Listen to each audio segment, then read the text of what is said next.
there are crimes. And then there are crimes that feel almost impossible to comprehend. The kind that don't just disturb you, but stay with you long after the story is over, because they force you to confront something far darker than violence. They force you to confront control, isolation, and the terrifying reality that sometimes the monster isn't hiding in the shadows, it's someone you trust.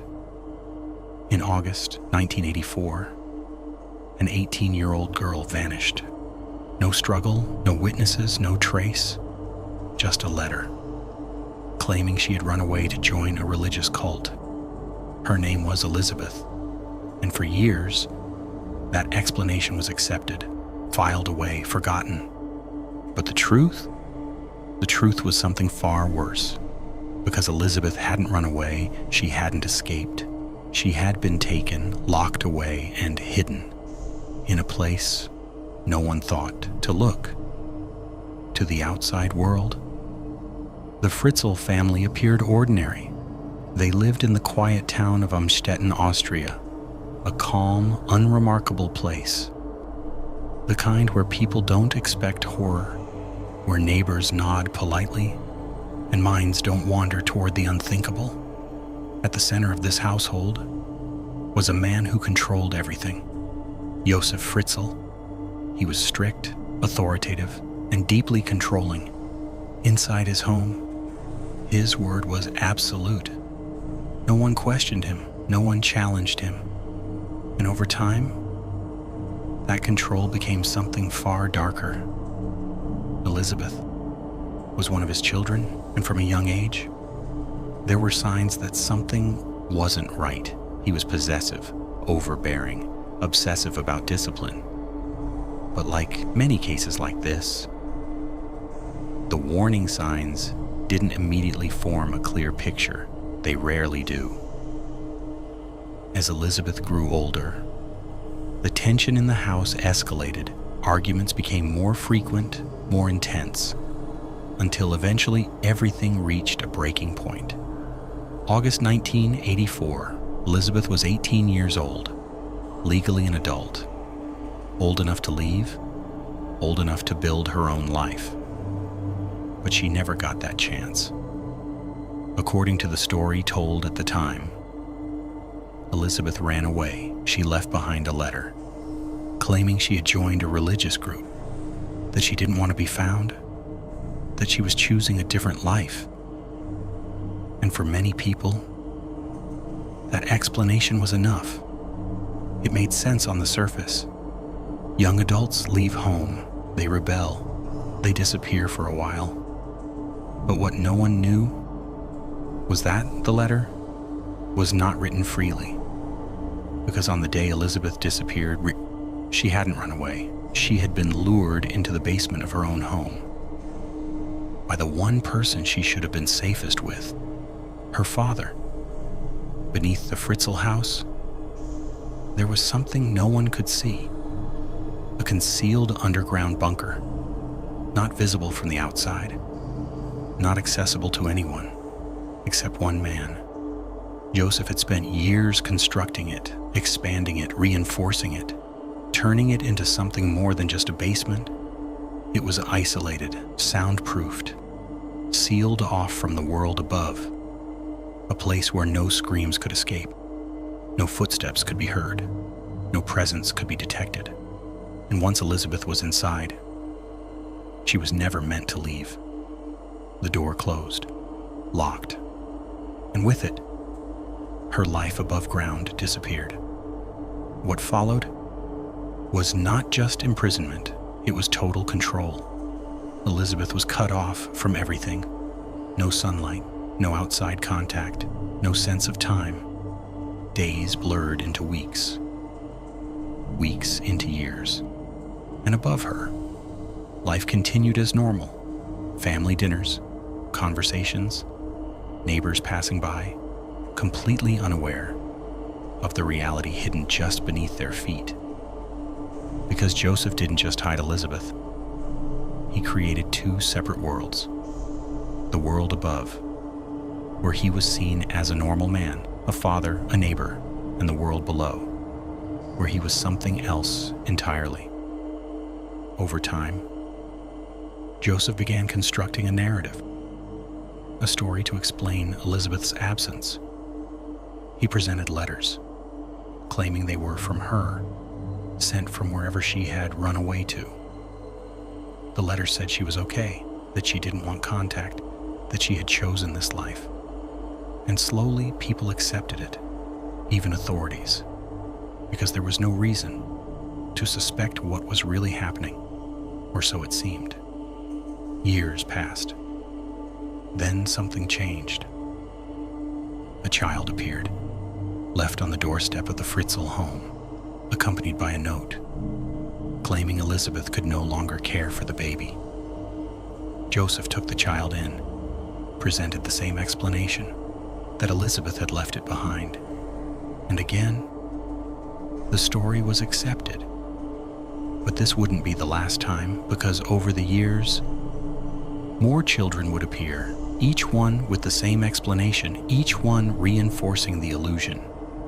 But none of it was real, because the truth was still hidden underground. For years, no one questioned it, no one looked deeper, no one imagined that just beneath that quiet home, a completely different reality existed, a reality of isolation, control, and unimaginable suffering.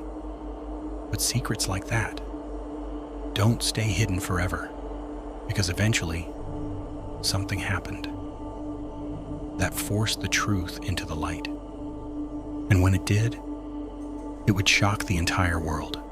For years, the story never changed. An 18-year-old girl had run away, joined a group, cut off contact, left her family behind.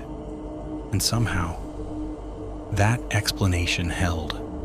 Even as strange details began to emerge, even as questions quietly lingered beneath the surface. Because what no one realized was that the truth wasn't just hidden, it was being carefully managed, controlled, rewritten by one man, Joseph Fritzl. Years after Elizabeth's disappearance, something unusual began happening. A baby appeared, left at the doorstep of the Fritzl home, wrapped carefully, accompanied by a note. The note claimed it was from Elizabeth Fritzl. It said she could no longer care for the child, that she needed help, that she was trusting her parents to take the baby in. And that's exactly what happened. Joseph and his wife accepted the child, raised it as their own, and presented the same story to everyone around them. Elizabeth was alive, just not present. At first glance, it almost seemed believable. But then, it happened again. Another child, another note, another explanation, and each time, the story followed the same pattern. No one saw Elizabeth. No one spoke to her directly. No one questioned how these letters were delivered, but somehow, the narrative remained intact because it was consistent. And consistency can be dangerously convincing. While the family above ground expanded, a completely different reality was unfolding beneath them. In the underground bunker, Elizabeth was no longer alone. Over the years, she gave birth to multiple children. Children who had never seen sunlight, never experienced the outside world, never understood what freedom even meant. Their entire existence was confined to concrete walls, artificial light, and the presence of one man who controlled everything. Time worked differently down there. There were no seasons, no days or nights in the way we understand them. Only routine, silence, and survival above ground. Those same children were being introduced to the world, given names, given identities, but only some of them. Because not all of the children left the bunker, and that's where the story becomes even more disturbing. Joseph had created something precise, a system. Some children were kept below, hidden completely. Others were brought upstairs, presented as abandoned, taken in and raised by him and his wife. It created a split reality, a group of children living normal lives, going to school, interacting with the world, and another group living in total isolation, unseen, unknown, the same bloodline, the same origin, but two completely different existences, and no one connected the dots. Looking back, it seems impossible. How could something like this go unnoticed? But the truth is, Joseph understood something fundamental about people. We don't expect horror to exist in familiar places. We trust routine, we trust appearances, we trust explanations that feel just believable enough.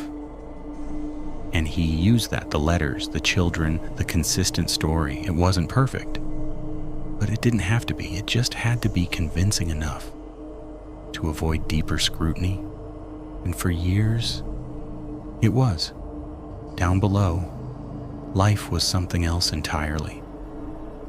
Space was limited, air was controlled, movement was restricted. Every aspect of existence depended on Joseph. Food, light, access, everything.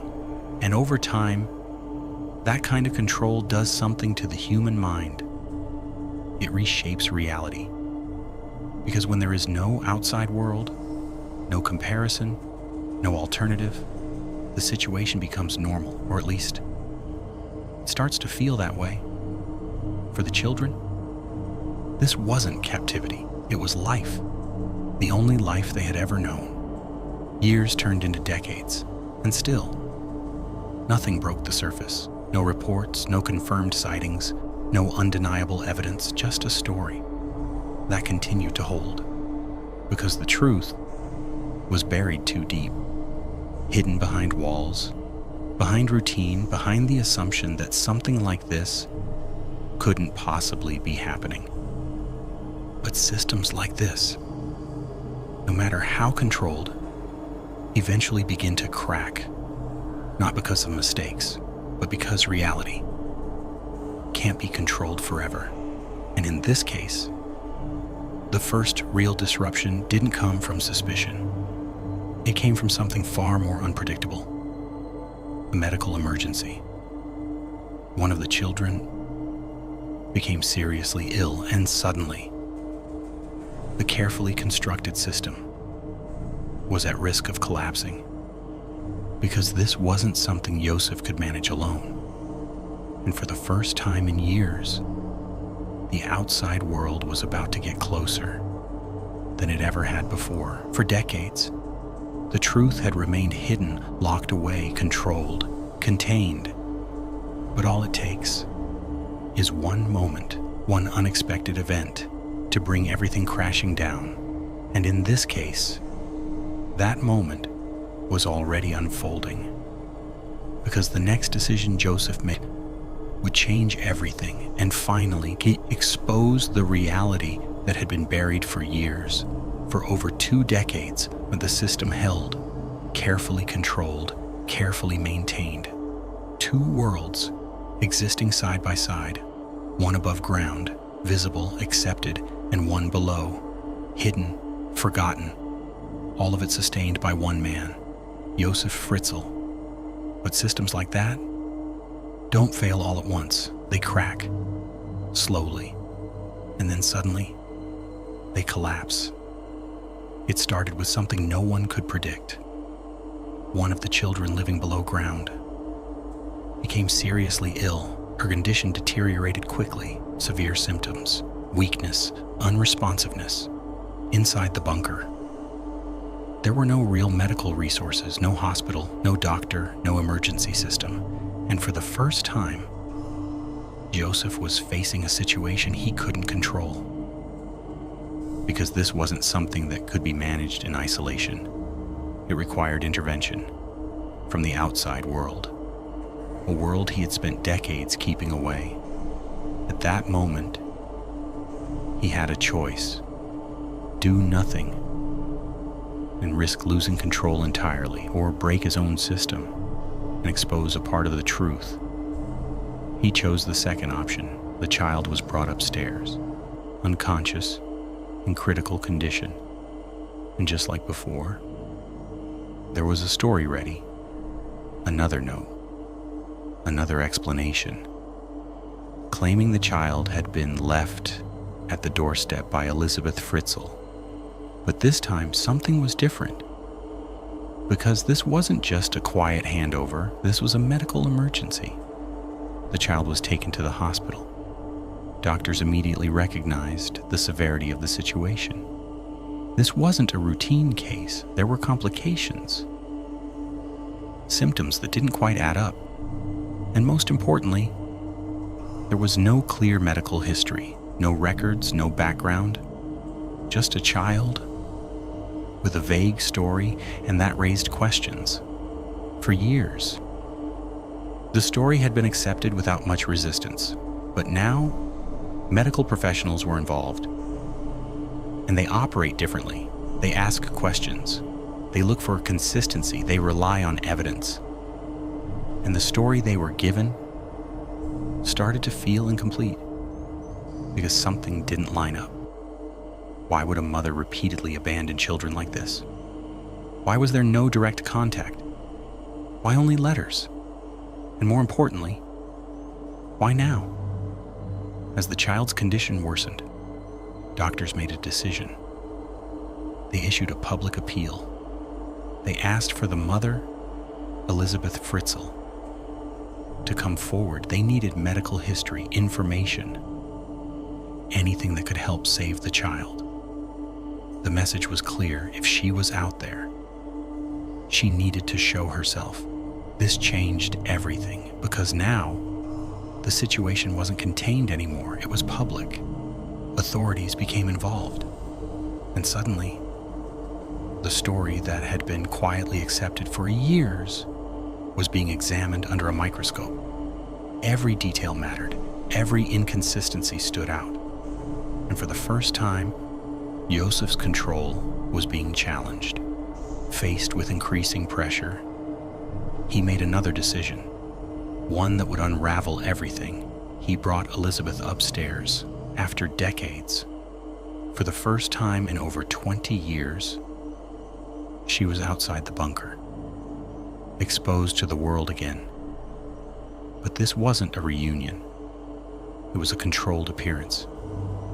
Joseph accompanied her, remained close, maintained control. But something had already changed, because this time, they weren't alone. Authorities needed answers. Elizabeth was taken in for questioning. Initially, Joseph tried to stay present, to monitor, to influence. But investigators insisted. They separated them. And that moment, that single moment of separation, changed everything away from him. For the first time in years, Elizabeth spoke freely, and what she revealed was beyond anything investigators had expected. She hadn't run away. She hadn't joined a group. She had been held for years in a hidden underground space inside her father's home. And as the details unfolded, the scale of the situation became clear. This wasn't a disappearance. It was a prolonged captivity, a controlled environment, a hidden world. And there were more people involved. Children, still down there. Authorities moved quickly. They went to the house, searched the basement, and eventually, they found it.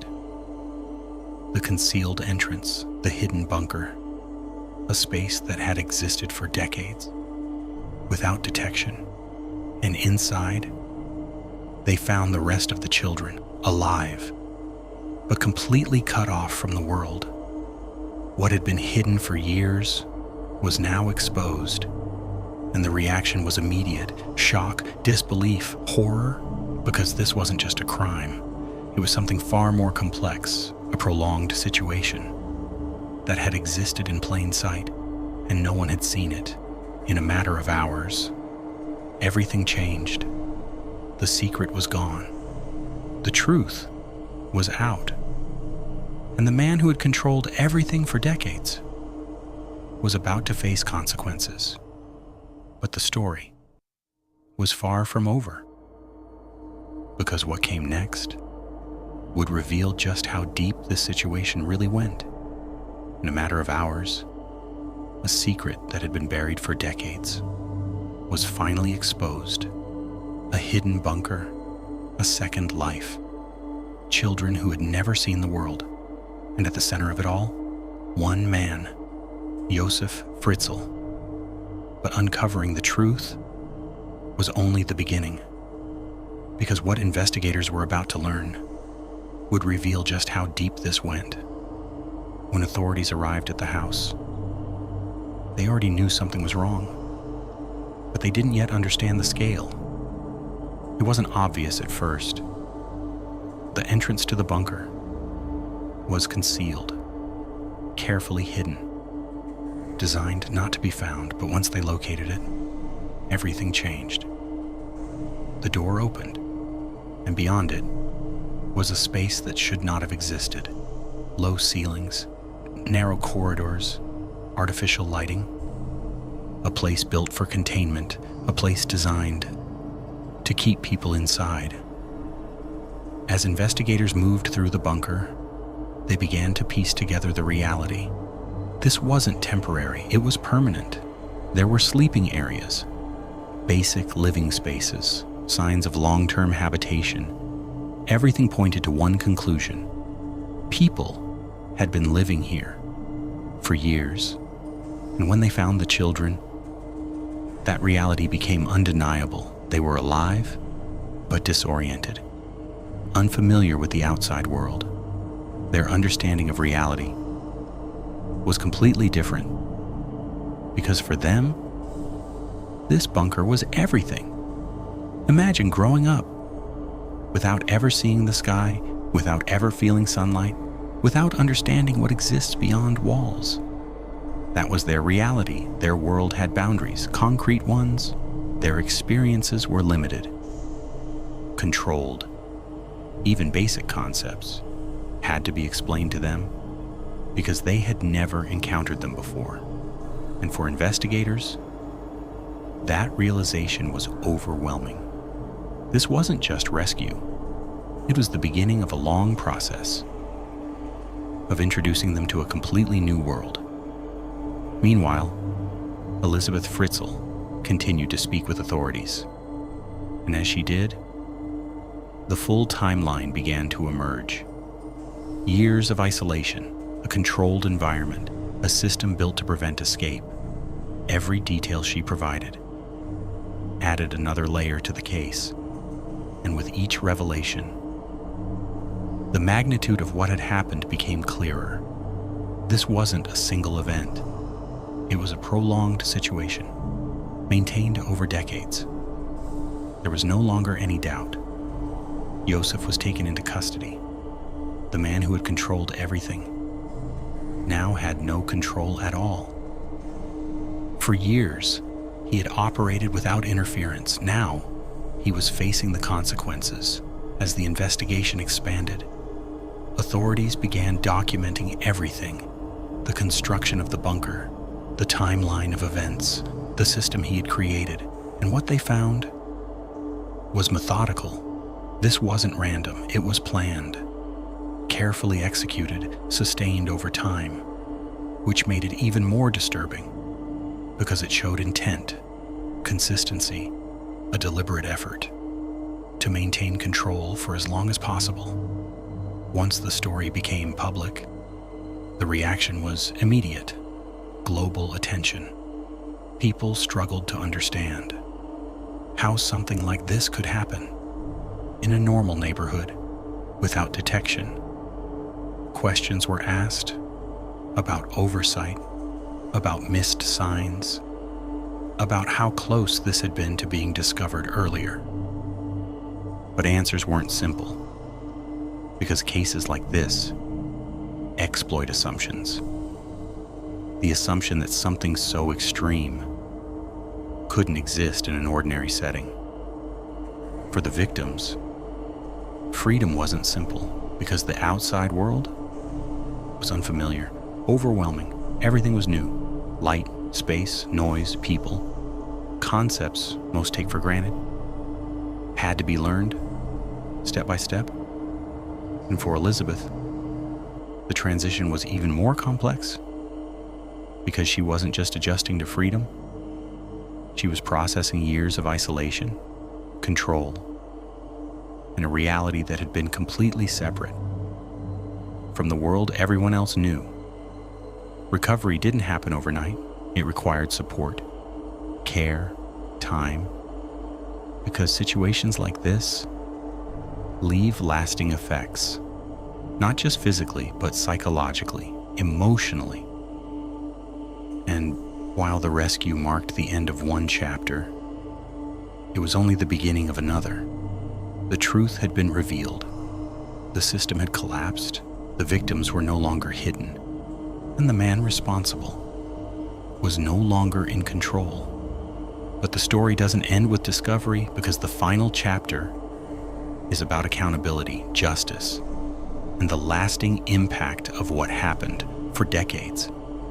The truth was hidden, buried beneath layers of control, silence, and isolation. A second world, built in secret, maintained in darkness, but eventually it was exposed. And with that exposure, came the next phase, accountability. Once the full extent of the case became clear, there was no question about what would happen next. Josef Fritzl would face trial.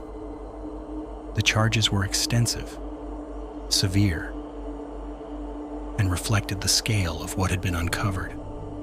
This wasn't a single crime. It was a prolonged situation, one that spanned decades, carefully constructed, carefully maintained, and now carefully examined in court. The trial took place in Austria under intense public attention. Media from around the world followed every detail, because this case was unlike anything most people had ever seen. As proceedings began, the focus shifted from discovery to documentation. Every detail mattered. Timelines, evidence, statements, all of it presented to establish a clear picture of what had happened. At the center of it all was Elizabeth Fritzl. But unlike many cases, she did not have to testify in open court. Her statements had already been recorded, and the priority was her recovery, her safety, her ability to move forward.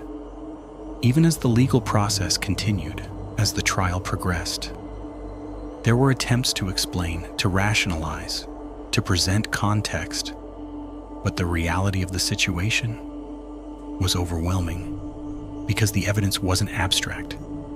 It was physical, documented, a constructed environment, a hidden space, a system that had existed for years, and that made the case impossible to dismiss. After reviewing everything, the court reached its conclusion.